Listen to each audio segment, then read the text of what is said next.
నమస్కారం, నా పేరు పద్మావతి. బీసీఎన్ న్యూస్ కి స్వాగతం. నెల్లూరు జిల్లా చిల్లకూరు మండలంలో 400 మంది వైఎస్ఆర్ కాంగ్రెస్ పార్టీకి చెందిన కార్యకర్తలను తెలుగుదేశం పార్టీలోకి గూడూరు శాసనసభ్యులు డాక్టర్ పాసం సునీల్ కుమార్ ఆహ్వానించారు. చిల్లకూరు జ్యోతి కాటా వద్ద నిర్వహించిన కార్యక్రమంలో భాగంగా వైఎస్ఆర్సీపీకి చెందిన తిమ్మనిగారిపాలెం సర్పంచ్ గిద్దలూరు సుమలత, కమ్మవారిపాలెం సర్పంచ్ చిట్టేటి నారాయణ, ఏరూరు ఎంపీటీసీ చేవూరు మాధవి, మాజీ ఎంపీటీసీ చేవూరు నాగరాజును, వారితో పాటుగా 400 మందికి పెంచలకోన ట్రస్ట్ బోర్డు మాజీ చైర్మన్ తానంకి నానాజీ ఆధ్వర్యంలో పార్టీ కండువ కప్పి పార్టీలోకి ఆహ్వానించారు. పార్టీలో చేరేవారు పాత నాయకులతో సమన్వయం చేసుకుని ముందుకెళ్లాలని సూచించారు. పార్టీలో అందరికీ సముచిత స్థానం కల్పిస్తామన్నారు.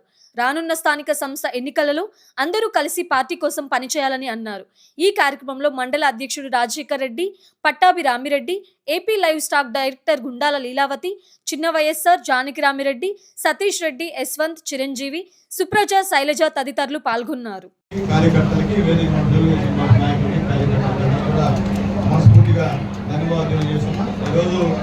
ఏలూరు గ్రామం నుంచి చేవూరు మాధవి ఎక్స్ సర్పంచ్ గారు, ప్రజెంట్ ఎంపీటీసీ గారు ఈరోజు తెలుగుదేశం పార్టీలో మనస్ఫూర్తిగా మా కుటుంబంలోకి దంపతులు ఇద్దరిని మనస్ఫూర్తిగా ఆహ్వానిస్తున్నాం. నాగరాజు ఇద్దరు కూడా మనస్ఫూర్తిగా ఆహ్వానిస్తున్నాం. అట్లాగే ముఖ్యంగా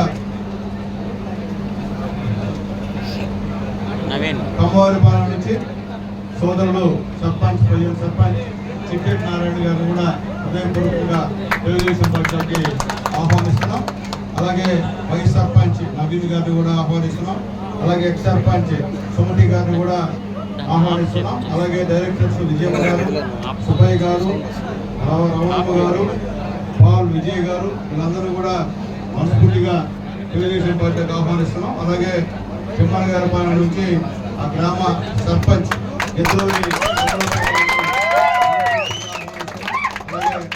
వార్డు మెంబర్లు పంటా పావని గారు, గంజి కృష్ణ గారు, జోగి రూపా గారు, కుటుంబ లక్ష్మణ్ గారు, సిద్ధతాడు శ్రీదేవి గారు, పి మునియమ్మ గారు, వీళ్ళందరినీ కూడా మనస్ఫూర్తిగా ఇక్కడ ఆహ్వానిస్తున్నాం. అలాగే వంశీరెడ్డి గారిని కూడా ఆహ్వానిస్తున్నాం.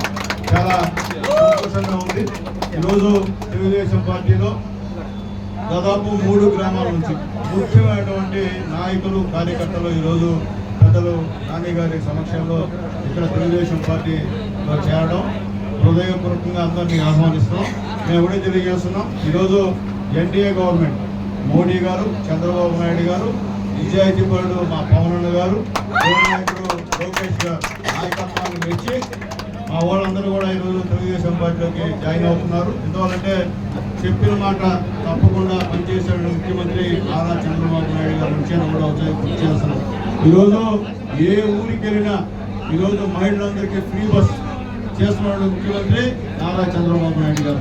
ఈరోజు ఎంతమంది పెట్టుంటే వాళ్ళలో అంతమందికి తలా 15,000 రూపాయలు చేసేటువంటి ముఖ్యమంత్రి నారా చంద్రబాబు నాయుడు గారు అని చెప్పి మేము తెలియజేస్తున్నాం. అలాగే అన్నదాత సుఖీభవ కింద 20,000 రూపాయలు నిన్న మొన్న కూడా మిగిలిన 6,000 రూపాయలు కూడా ఇచ్చినటువంటి ముఖ్యమంత్రి నారా చంద్రబాబు నాయుడు గారు, ఎన్డీఏ గవర్నమెంట్ అని చెప్పేదానికి మాకు చాలా గర్వంగా ఉందని చెప్పి మేము తెలియజేస్తున్నాం. ఈరోజు ఎన్డీఏ గవర్నమెంట్ చేస్తున్నటువంటి అభివృద్ధి కార్యక్రమాలని, మంచి కార్యక్రమాలని మెచ్చి ఈరోజు తెలుగుదేశం పార్టీలోకి మీరందరూ వచ్చినందుకు మనస్ఫూర్తిగా ధన్యవాదాలు తెలియజేస్తున్నాం. ఈ రోజు నుంచి మీరందరూ కూడా మా సొంత కుటుంబ సభ్యులు, ఏవి తారతమ్యాలు అనేవి ఉండవని చెప్పి కూడా మా ఊళ్ళో తెలియజేస్తున్నాం. అలాగే వచ్చిన వాళ్ళు కూడా రిక్వెస్ట్, పాత వాళ్ళు ఉన్నారు, వాళ్ళతో కలిసిమెలిసి పనిచేయవలసిందిగా మిమ్మల్ని అందరినీ కూడా కోరుతున్నా. ఏదైనా చిన్న చిన్న ఇబ్బందులు ఉంటే మా దృష్టికి తీసుకురండి, తక్షణం పరిష్కరిస్తాం. అట్లా కాకుండా మనసులో పెట్టుకోవాలంటే అది ఇబ్బందికరమైనటువంటి ప్రమాదం అని చెప్పి కూడా నేను తెలియజేస్తున్నా. అట్లాగే ముఖ్యంగా నాగరాజ ఇప్పుడే కాదు, నా గతంలో నేను ఎమ్మెల్యే కూడా పోటీ చేసినప్పుడు మొత్తం మనస్ఫూర్తిగా కుటుంబం అంతా కూడా ఆ రోజు నా కోసం పనిచేసిన రోజులు కూడా నాకు గుర్తొస్తున్నాయి. మంచి వ్యక్తి మా నాగరాజ, కాబట్టి మనస్ఫూర్తిగా ఆహ్వానించాం. మంచి మనసుతో వచ్చినందుకు కూడా ప్రత్యేకమైన ధన్యవాదాలు తెలియజేస్తున్నా. అలాగే మా నారాయణ కూడా మంచి వ్యక్తి, ఊళ్ళో అందరినీ కలుపుకొని పోయేటువంటి వ్యక్తి. మా నారాయణ కూడా తెలియజేస్తున్నాం, మా పాత వాళ్ళని కూడా కలుపుకొని అక్కడ పార్టీని బలోపేతం చేయాల్సిన బాధ్యత మీ మీద ఉందని చెప్పి కూడా మేము తెలియజేస్తున్నాం. అలాగే మా తిమ్మల గారు పైన సర్పంచ్ గారికి పవర్ఫుల్ సర్పంచ్ ప్రజాదరణ కలిగినటువంటి సర్పంచ్ మా సుమలతమ్మ. ఎప్పుడో ఆహ్వానించాము పార్టీలోకి, లేట్ అయింది, ఇప్పుడు చాలా లేట్ అయింది. ఎప్పుడో అప్పుడే చాలా ఇప్పటికే లేట్ అయింది. చాలా సంతోషంగా ఉన్నామా. ఆ ఊళ్ళో కూడా మేము వీక్ అమ్మా, వాస్తవం ఒప్పుకుంటాం మేము. కాబట్టి దయచేసి మీ రాకతో అక్కడ తెలుగుదేశం పార్టీ బలం పెరగాల. స్థానిక సంస్థ ఎలక్షన్లో మీ నాయకత్వంలో అక్కడ ఖచ్చితంగా మళ్ళీ తెలుగుదేశం పార్టీ జెండా ఎగరాలని చెప్పి నేను తెలియజేస్తున్నా. మాకేమీ డౌట్ లేదు. మా నాగరాజ, మా ప్రవీణ్ అన్న మొత్తం మాట్లాడుకున్నారు, ఇద్దరు ఒకటైనారు. ఆ ఊళ్ళో కూడా ఇకైతే మాకు తిరుగు ఉండదని చెప్పి తెలియజేస్తున్నా. అలాగే ఇక నారాయణ గురించి చెప్పాల్సిన అవసరం లేదు, ఆడ కూడా ఏమి తిరుగు ఉండదని చెప్పి నమ్మకం మాకుంది. కాబట్టి వచ్చినటువంటి నాయకులు అందరూ కూడా తెలియజేస్తున్నానంటే మీకు మా సంగతి తెలుసు, నా సంగతి కానీ మా నాన్నగారి సంగతి కానీ తెలుసు. మేము ఎవరికి కీడు చేసేటువంటి మనుషులం కాదు, ఎవరిని వేధించేటువంటి మనుషులం కాదు. గతంలో ఎమ్మెల్యేగా మీ అందరికీ కూడా నేను సుపరిచుండే, మీ అందరి దేవుళ్ళ నేను ఆ రోజు గెలిచిన వాడిని. ఎక్కడ కూడా ఎవరిని ఇబ్బంది పెట్టేటువంటి మనస్తత్వాలు మాకు లేదు. పేదవాళ్ళు అంటే ప్రేమ, నాకు ఎలక్షన్లో చేసిన వాళ్ళంటే విపరీతమైన ప్రేమ. ఎప్పుడు వాళ్ళకి అంటే నేను ఉంటా. ఎప్పుడు మా నాని గారు నేను ఉండే నాయకుని ఇక్కడ చెలుకూరు మండలం మొత్తం దగ్గరుండి అందరినీ తీసుకుంటూ ఒక మంచి అధ్యక్షుడిని ఈరోజు చెలుకూరు మండలానికి ఇచ్చినందుకు కూడా నాని గారికి మనస్ఫూర్తిగా అధ్యక్షుడికి కుట్రలు లేవు, కుతంత్రాలు లేవు, అందరూ సమానమే. పార్టీ ఏ విధంగా బలపడాలా అనేటువంటి మనస్తత్వమైనటువంటి అధ్యక్షుడు ఈరోజు మాకు ఉన్నాడని చెప్పి నేను తెలియజేస్తున్నాను. అలాగే ఇక్కడ ఉన్నటువంటి పెద్దలు మా పట్టాలున్న పార్టీ కమిటీ చైర్మన్ గారు కూడా అందుబాటులో ఉంటూ మీ అందరూ కూడా అందుబాటుగా ఉండాలని చెప్పి కూడా తెలియజేస్తున్నాం. అలాగే మా జానకన్న తెలివి సాధ్యం చెప్పలేదు, ఏదో మంచి చేస్తున్నందుకు మనస్ఫూర్తిగా ధన్యవాదాలు. మంచిగా ఉపయోగించుకోమని చెప్పి మా జానకన్న తెలివిని మా జానకన్న తెలియజేస్తున్నాం. కాబట్టి ఈరోజు వచ్చిన ప్రతి కార్యకర్త గతంలో పనిచేసిన వాళ్ళే. గతంలో మీ అందరి దయవల్ల నేను ఎమ్మెల్యేగా మళ్ళీ రిపీట్ చేస్తున్నాను. కాబట్టి నా సంగతి మీకు తెలుసు. ఈరోజు ఈ రాష్ట్రంలో తెలుగుదేశం పార్టీ ఉంది కాబట్టి ఈరోజు ఈ విధంగా డెవలప్మెంట్ జరుగుతుంది. లేకపోతే అయ్యే సమస్య లేదు, సర్వనాశనం రాష్ట్ర చంద్రబాబు నాయుడు గారు లేకుండా పోతే ఈరోజు మీరు చూస్తున్నారు. ఈరోజు అమరజీవి పొట్టి శ్రీరాములు గారి విగ్రహాన్ని 58 అడుగుల విగ్రహాన్ని ఈరోజు అమరావతిలో గుంటూరులో పెట్టిన విషయాన్ని కూడా మీకు తెలియజేస్తున్నా. 150 కోట్లతో ఈరోజు శక్తి మనం 6 నుంచి 7 ఎకరాలు భూమిని కూడా ఇచ్చేటువంటి కార్యక్రమం అని చెప్పి కూడా మీకు నేను తెలియజేస్తున్నాను. ఈరోజు ప్రతి ఒక్కరు కూడా మనం చూస్తే మహిళా దినోత్సవం ఎంత బ్రహ్మాండంగా చేశాడో మీ అందరికీ తెలుసు. మా నాయకుడు చంద్రబాబు నాయుడు గారు, పవన్ అన్న. కాబట్టి వాళ్ళిద్దరు నాయకత్వంలో, ఎన్డీఏ కూటమి నాయకత్వంలో మనకేమి ఎదురు లేదు, తిరుగు లేదు. మనం ప్రజలకి పనులు చేస్తున్నాం. గత 5 సంవత్సరాల వైఎస్ఆర్సీపీ పరిపాలనలో సర్పంచులకు ఎంపీటీసీలు తెలియజేస్తున్నా. ఒక్క పనిలో చేశారా మీరు చెప్పండి? సర్పంచులుగా మీరు గెలిచారు, ఎంపీటీసీలు గెలిచారు. ఒక్క చిన్న పనిలో చేయగలిగారా? అదే తెలుగుదేశం పార్టీ వచ్చిన తర్వాత మీ ఊళ్ళలో అభివృద్ధి కార్యక్రమాలు జరిగాయి తప్ప గతంలో ఎప్పుడు జరగలేదని చెప్పి కూడా నేను మళ్ళీ తెలియజేస్తాను. అంతకుముందు కూడా నేను శాసనసభ్యుడిగా ఉన్నప్పుడే పనులు జరిగాయి. మొన్న 5 సంవత్సరాల్లో ఒక్క పైసా పనున్నా ఏ ఊర్లో జరిగాయని అడుగుతున్నా. ఎక్కడ జరిగేటువంటి కార్యక్రమాలు లేదు. అదే ఎన్డీఏ గవర్నమెంట్ యొక్క గొప్పతనం. పైన మోడీ గారు, రాష్ట్రంలో చంద్రబాబు నాయుడు గారు, మన యువ నాయకుడు మన లోకేష్ అన్న, అలాగే మనకు అండగా ఉన్నటువంటి మన పవన్ అన్న, వీళ్ళ ముగ్గురు కలయిక రాబోయే రోజుల్లో కూడా సూపర్ డూపర్ బంపర్ హిట్ అయ్యేటువంటి కార్యక్రమం తెలియజేస్తున్నా. వచ్చిన వాళ్ళకి రిక్వెస్ట్ చేస్తున్నా, పేద ప్రజల సమస్యల్ని మీరు తెలుసుకోండి, పేదవాళ్ళతో బాగుండండి. ఏమైనా విషయాలు ఉంటే, అభివృద్ధి కార్యక్రమాలు ఉంటే నాని గారి దగ్గర లిస్ట్ ఇవ్వండి. అన్ని కూర్చొని మేము అన్ని కూడా శాంక్షన్స్ అధ్యక్షుడు ఉన్నాడు, నాని గారు ఉంటారు, వాళ్ళ ఇద్దరి ఆధ్వర్యంలో మేము చేస్తామని చెప్పి కూడా మీ అందరికీ కూడా నేను తెలియజేస్తూ మరొకసారి మీరేమి తెలుసుకోవసరం లేదు. మేము కొత్తగా వచ్చాము, ఏమనుకుంటాడో ఏం లేదు. మీరందరూ కూడా మా పాత వాళ్ళే. మీ అందరి దేవల్ల అప్పుడు గెలిచాము, ఇప్పుడు గెలిచా. కాబట్టి మీరంతా మా సొంత లేదు, గుర్తుపెట్టుకోండి. మాకెవరు శత్రువు లేరు. ఈ నియోజకవర్గంలో నాకెవరూ శత్రువు లేరు. ఎందుకంటే అప్పుడు వాళ్ళు గెలిపించారు, ఇప్పుడు వీళ్ళు గెలిపించారు కాబట్టి ఎక్కడ ఇబ్బంది పెట్టమని చెప్పి నేను తెలియజేస్తూ మా పార్టీ వాళ్ళు కూడా రిపోర్ట్ చేస్తున్నా. ఆల్మోస్ట్ మా పార్టీలో ఇప్పుడు 90% అందరూ కూడా కలిసిపోయేటువంటి మనస్తత్వాలు ఉంటాయి. ఒకరిద్దరికి అట్లా ఉంటాయి, అది మారుతారు, చిన్నగా మారుతారు. అప్పటికప్పుడు మారుంటే అంత తేలికేం కాదు, అలవాటు అయిపోయింది. గత నుంచి కూడా మేమే ఉండాలా, మా ఇంకెవరు రాకూడదు, ఆ 10 ఓట్లే మాకు రాదు, 11 మాకు వచ్చినటువంటి. అమరజీవి శ్రీ పొట్టి శ్రీరాములు జయంతి సందర్భంగా రాష్ట్ర రాజధాని అమరావతిలో 58 అడుగుల పొట్టి శ్రీరాములు విగ్రహాన్ని రాష్ట్ర ముఖ్యమంత్రి నారా చంద్రబాబు నాయుడు, ఉప ముఖ్యమంత్రి కొనిదెల పవన్ కళ్యాణ్, మానవ వనరుల శాఖ మంత్రి నారా లోకేష్లతో కలిసి ఆవిష్కరించారు. ఈ కార్యక్రమాన్ని జిల్లా ప్రజలందరూ వర్చువల్ విధానంలో వీక్షించే విధంగా అవకాశం కల్పించారు.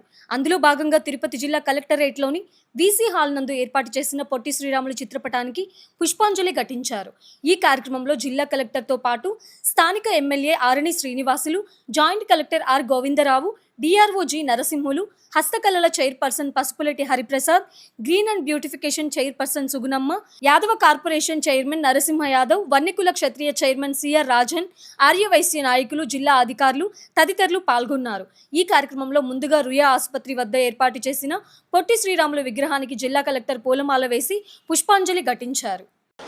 ఆ రోజుల్లో దక్షిణ భారతదేశంలో అందరినీ కూడా మదరాసి అని పిలువబడుతున్న సమయంలో తెలుగు రాష్ట్రం, భాషా ప్రయుక్త రాష్ట్రం ఉండాలని మన అమరజీవి పొట్టి శ్రీరాములు గారు ఆనాడు దాదాపు 58 సంవత్సరాలు 58 రోజులు ఆమరణ నిరాహార దీక్ష చేసిన ఫలితంగా ఈరోజు గర్వంగా ఒక తెలుగు రాష్ట్రం ఏర్పడమే కాకుండా తెలుగు ఖ్యాతిని కూడా ప్రపంచవ్యాప్తంగా ఇప్పుడున్న రోజుల్లో మన ముఖ్యమంత్రి వర్యులు, ఉప ముఖ్యమంత్రి వర్యులు ముందుకు వెళ్తున్న సమయంలో ఈరోజు వితిన్ 6 months లోపల మన అమరజీవి పొట్టి శ్రీరాములు గారి విగ్రహాన్ని ఆవిష్కరించడం చాలా గర్వకారణం అందరికీ కూడా.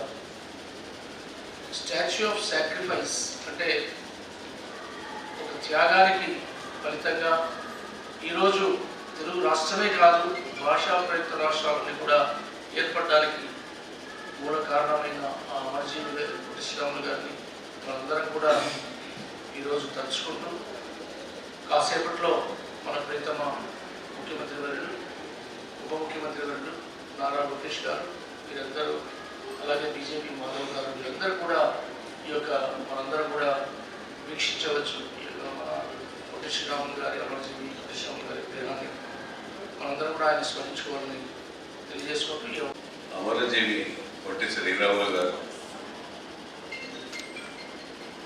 ఎన్నో త్యాగాలు చేసి ఆంధ్ర రాష్ట్రాన్ని సాధించడం జరిగింది. అందులో భాగంగా 125వ జయంతి సందర్భంగా ఆయన స్టాచ్యూకు తిరుపతి పట్టణంలో, తిరుపతి నగరంలో కూడా ఘనంగా పూలమాలలు సమర్పించి నివాళులు అర్పించడం జరిగింది. ఆయన అమరజీవి పొట్టి శ్రీరాములు తెలుగు వారికి చేసిన సేవలు ఎప్పుడు మరవరాని విధంగా ఆయన ఆఖరికి 58 రోజులు నిరాహార దీక్ష చేసి తెలుగువారు తమిళనాడులో పడుతున్న కష్టాలు, వాళ్ళు పడుతున్న బాధలు చూసి తట్టుకోలేక 58 రోజులు అమర నిరాహార దీక్ష చేసి ఆఖరికి అమరుడైన శ్రీ పొట్టి శ్రీరాములు ఆంధ్ర రాష్ట్రాన్ని సాధించడం జరిగింది. ఆయన స్ఫూర్తితోనే ఈరోజు తెలుగు జాతి అందరూ కూడా మనం గర్వంగా తమిళ రాష్ట్రాల నుంచి తెలుగు రాష్ట్రం సాధించుకొని మనం ఇక్కడ రావడం చాలా ఆనందంగా ఉందని కూడా తెలియజేసుకుంటాం. అటువంటి మహానీయుడు అమరజీవి పొట్టి శ్రీరాములు గారి స్టాచ్యూని ఈరోజు మన గౌరవ ముఖ్యమంత్రి గారు, గౌరవ ఉప ముఖ్యమంత్రి గారు, గౌరవ బీజేపీ రాష్ట్ర అధ్యక్షులు మాధవన్ గారి చేతుల మీదుగా, మంత్రుల చేతుల మీదుగా ఈరోజు అమరావతి రాజధానిలో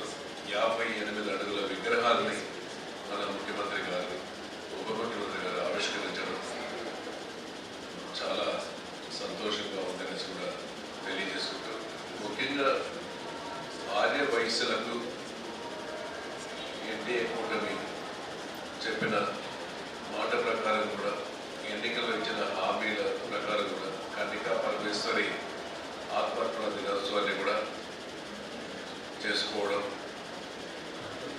దాన్ని కూడా ప్రభుత్వం లాంఛనంగా చేయడం చాలా సంతోషం. తెలుగు జాతి ఆత్మ గౌరవాన్ని నిలబెట్టిన పొట్టి శ్రీరాములు గారి ఎప్పటికి కూడా మర్చిపోలేని విధంగా ఆంధ్రులు మనమందరూ కూడా గుర్తుపెట్టుకోవాల్సిన అవసరం ఉందనేసి కూడా ఈ సందర్భంగా మనం అందరూ కూడా తెలుసుకోవాల్సిన అవసరం ఉంది. అదే సందర్భంలోనే ఈరోజు ఈ యొక్క మంచి కార్యక్రమం మన జిల్లా కలెక్టర్ గారు నేతృత్వంలో మరొకసారి తెలియజేసుకుంటూ, ఇది ఏమైనా పొట్టి శ్రీరాములు చేసిన త్యాగాన్ని, తెలుగు జాతి ఆత్మ గౌరవాన్ని ఆయన మర్చిపోలేని విధంగా ఈ రోజు చేసుకుంటున్నాం. చాలా సంతోషంగా ఎంతో శుభదినం. ఈరోజు మన అమరజీవి శ్రీ పొట్టి శ్రీరాములు గారి విగ్రహాన్ని, 58 అడుగుల విగ్రహాన్ని ఈరోజు గౌరవ ముఖ్యమంత్రి గారు, గౌరవ ఉప ముఖ్యమంత్రి గారు, గౌరవ హెచ్ఆర్డి మంత్రివర్యులు, మిగతా నాయకుల సమక్షంలో ఈరోజు అమరావతిలో ఈ విగ్రహ ఆవిష్కరణ జరగడం నిజంగా తెలుగు వాళ్ళందరికీ ఎంతో గర్వకారణం. మనందరికీ తెలిసిందే, కేవలం అమరజీవి శ్రీ పొట్టి శ్రీరాములు గారు ఆయన చేసినటువంటి నిరవధిక ఆమరణ నిరాహార దీక్ష, 58 రోజుల పాటు చేసినటువంటి ఆ దీక్ష వల్లనే ఈరోజు మనము ఈ ఆంధ్ర రాష్ట్రాన్ని, ముఖ్యంగా యునైటెడ్ ఆంధ్రాని మనము సాధించుకోగలిగాము. ఆయన కేవలం అప్పటి వరకు కేవలం 2 మనుషులే నిరవధిక నిరాహార దీక్ష చేస్తూ, ఆమరణ నిరాహార దీక్ష చేస్తూ చనిపోయింది కేవలం 2 మనుషులు, ఆయన 2 కానీ 58 రోజుల పాటు చేయడం అనేది మాటలకు అందని విషయం. అంటే ఒక ఆంధ్రులందరినీ కలపాలి, ఒకే ఐడెంటిటీ, ఒకే ట్రెడిషన్, కల్చర్, కట్టుబాట్లు, భాష ఉన్నటువంటి ఆంధ్ర ప్రజలందరినీ కూడా ఒక చెట్టు కిందకి తీసుకురావాలనే ఉద్దేశంతో భారతదేశ స్వాతంత్రం వచ్చిన తర్వాత ఆయన ఈ నిరాహార దీక్ష చేపట్టి అప్పుడు ఉన్నటువంటి భారతదేశ ప్రధాని పండిత్ జవహర్లాల్ నెహ్రూ గారిని సబ్సిక్వెంట్గా ఒప్పించి భాష ప్రాతిపదికన రాష్ట్రాలు క్రియేట్ చేయడంలో సఫలీకృతమయ్యారు. అంటే చనిపోయిన తర్వాత అయ్యారు కానీ బట్ ఆయన చేసిన దానివల్లే ఈరోజు మనకు ఆంధ్ర రాష్ట్రం కానీ, తర్వాత ఎక్కడి వరకు ఆ భాషా ప్రాతిపదికన రాష్ట్రాలన్నీ ఒకటిగా తమిళ రాష్ట్రం కానీ, కన్నడ రాష్ట్రం కానీ, మరాఠా రాష్ట్రం కానీ ఇట్లా సపరేట్ రాష్ట్రాలు ఏర్పడింది ఆయన చేసినటువంటి. నెల్లూరు జిల్లా గూడూరు రూరల్లో ఘోర రోడ్డు ప్రమాదం చోటు చేసుకుంది. ఎల్ఐసి కార్యాలయం సమీపంలో ఆర్టీసీ బస్సును వెనుక నుంచి ఢీకొన్న బైక్ ప్రమాదానికి గురైంది. ఈ ఘటనలో బైక్ పై ప్రయాణిస్తున్న ఎస్ఆర్ ల్యాబ్ లో పనిచేస్తున్న రఘు 35 సంవత్సరాలు అక్కడికక్కడే మృతి చెందగా మరో వ్యక్తికి తీవ్ర గాయాలయ్యాయి. గాయపడిన వ్యక్తిని వెంటనే 108 అంబులెన్స్ ద్వారా గూడూరు ప్రభుత్వ ఆసుపత్రికి తరలించారు. ప్రమాదంపై కేసు నమోదు చేసిన గూడూరు రూరల్ పోలీసులు దర్యాప్తు కొనసాగిస్తున్నారు.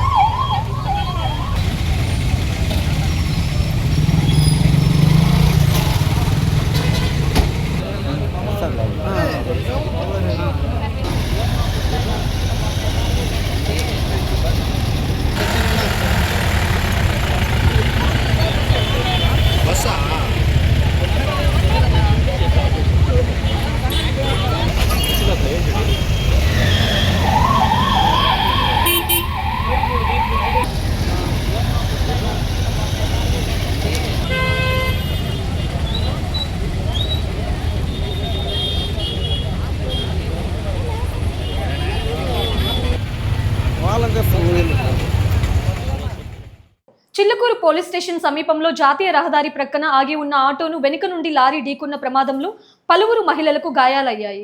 చిల్లకూరు మండల పరిధిలోని కోటా క్రాస్ రోడ్ సమీపంలో ఉన్న రైటర్ సత్రం కాలనీకి చెందిన పొదుపు మహిళలు ఆటోలో చిల్లకూరు మండల కేంద్రంలో ఉన్న పొదుపు కార్యాలయానికి వచ్చి తిరిగి వెళుతుండగా ఈ ప్రమాదం సంభవించింది. సమాచారం అందుకున్న 108 ఈఎంటీ కృష్ణ పైలట్ పెంచలయ్య సకాలంలో అక్కడికి చేరుకుని గాయపడిన మహిళలకు ప్రాథమిక చికిత్స అందజేసి గూడూరు ప్రభుత్వ ప్రాంతీయ వైద్యశాలకు తరలించారు.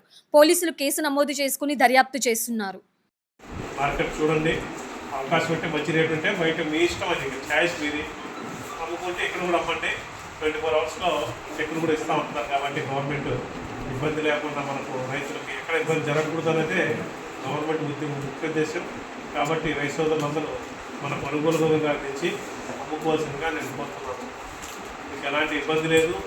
నెక్స్ట్ కూడా మీ ఏరియా అనుకోండి, బయట మార్కెట్ లేకుండా బయటకు పోకుండా చేసాము అని అనుకుంటున్నాను నేను. మరి మీకు తెలియాలి అది ఎంతవరకు. ఎప్పటికప్పుడు మీరు కోరినట్టునే మండలం అంతా ఏమో గారు చిన్నగా చెప్పి ఉండాలి, సార్ 5 రోజులు కావాలని. నేను చేయడం ఫోన్ చేస్తే ఆయన, అబ్బాయి మీరు ఏం చేస్తున్నారా అయ్యా, మీరు అమ్ముకుంటున్నారా, ఏం చేయాలి సార్, రైతులు ఏడ అమ్ముకుంటారు సార్, మీకు తెలియదు కాదు, మాకు ఎడి పొలాలు ఉన్నాయి, అయ్యేదో రిక్వెస్ట్ చేసుకొని తెప్పించిన రోజులు చాలా ఉన్నాయి. అట్లా ఇబ్బంది లేకుండా మనం చేసుకున్నాము. రైతులందరూ బాగా సహకరించారు. ప్రెసిడెంట్ గారు అయితే నిద్రపోయి వచ్చాడు సార్ సార్ సార్ అట్లా ఏదో దేవుడి వల్ల సరే కొత్త ఆ ఉత్సాహం ఉంటే కూడా మంచిదే కదా. ఇది చేయాలని తపన ఉంటే మంచిది. కాబట్టి ఇబ్బంది లేకుండా అందరికీ బాగా జరిగిపోయింది. కాబట్టి ఇదే సహకారంతో మనం చేసుకుందామని కొనుగోలు కేంద్రాలు మాత్రం తెచ్చి తక్కువ రేటు ఉంటే మనం ఇక్కడే అమ్మేద్దాము చేసి ఇబ్బంది లేకుండా కొనుగోలు కేంద్రం చిలకూరు పిఎస్సిఎస్ నందు ఓపెన్ చేసుకోవడం జరిగింది. మనకి చిలకూరు మండలంలో 3 కొనుగోలు కేంద్రాలు, 3 క్లస్టర్స్ ఇవ్వడం జరిగింది. అందులో చిల్లకూరు క్లస్టర్ ఒకటి, ముత్యాలపాడు క్లస్టర్ ఒకటి, చింతవరం క్లస్టర్, 3 క్లస్టర్లు ఇచ్చారు మన మండలంలో. అందులో ఈరోజు 3 క్లస్టర్లను మన గౌరవ ఏడీ గారి చేతుల మీదుగా ఈరోజు ఇక్కడి నుంచి ప్రారంభించుకోవడం జరుగుతూ ఉంది. ఇక ఒక వారం 10 రోజుల్లో మన ఏరియాలో కోతలు మొదలవుతాయి. కాబట్టి వచ్చే ధాన్యాన్ని మరీ దళారుల చేతిలో మోసపోకుండా మన ధాన్యం కొనుగోలు కేంద్రం ద్వారా అమ్ముకునేందుకు అవకాశం కల్పించేదానికి ప్రభుత్వం ఏర్పాటు చేస్తున్నారు. కాబట్టి మన ధాన్యం కొనుగోలు కేంద్రం ఏర్పాటు చేసాము.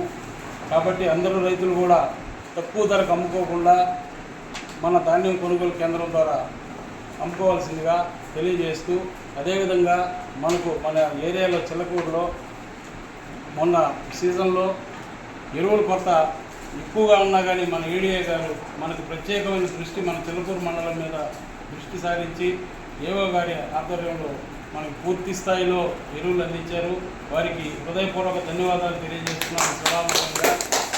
మరి ఈ ధాన్యం కొనుగోలు విషయంలో కూడా ఏదన్నా మనకు సలహాలు సూచనలు ఇస్తూ ముందుకు నడిపించాలని కోరుకుంటూ ఈ వార్తలు ఇంతటితో సమాప్తం. తిరిగి ప్రసారమయ్యే బీసీ న్యూస్ లో మళ్ళీ కలుసుకుందాం. అంతవరకు సెలవు. నమస్కారం.